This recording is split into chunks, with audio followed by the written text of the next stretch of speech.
Trafiť terč, na to nestačí len stlačiť spúšť. Rozhoduje koncentrácia, technika a rýchla reakcia.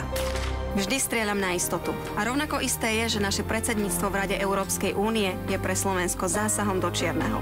Slovensko. Predsedajúca krajina Rady Európskej únie. Vždy, keď nám niekde vo svete, vysvetľujem, ako je Slovensko úžasná krajina. Predsedníctvo vnímam ako výbornú šancu ukázať to celej Európe. Pretože Slovensko je naozaj úžasná krajina. Slovensko. Predsedajúca krajina Rady Európskej únie. Už takmer 30 rokov sa snažíme dokázať, že my Slováci na Slovensku sme veselí, úprimní, šťastní ľudia. A teraz v celej Európe ukážeme, že Slovensko nie je len vidiek. Slovensko. Predsedajúca krajina Rady Európskej únie. Stála som pri zavedení eura na Slovensku. Bola to cesta, po ktorej Slovensko kráčalo bez akéhokoľvek zaváhania. Aj vďaka tomu patríme do väčšej európskej rodiny, ktorú do konca roka povedieme so spriamenou hlavou. Slovensko. Predsedajúca krajina Rady Európskej únie. Aplauz plnej sály v renomovanom opernom dome je neopísateľný pocit.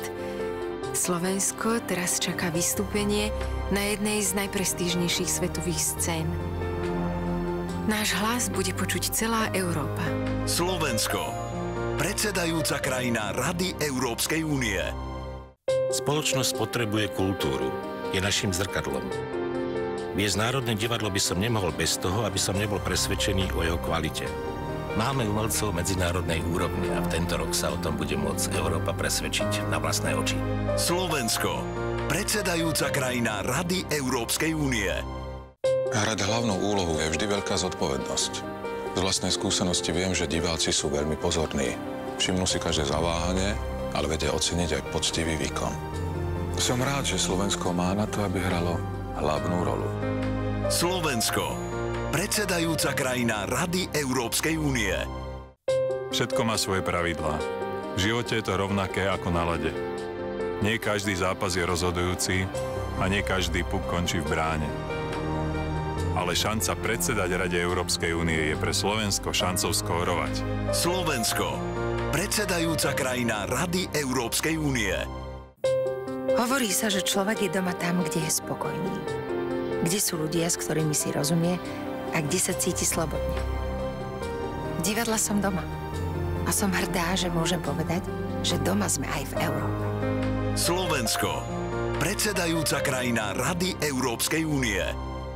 Skrotiť divokú vodu si vyžaduje tvrdú, cielenú prípravu a chladnú hlavu. Len tak môžete uspieť. Slovensko je moderná krajina, na ktorú môžeme byť hrdí. Predsedníctvo v Rade Európskej únie je pre Slovensko jasným víťazstvom. Slovensko. Predsedajúca krajina Rady Európskej únie.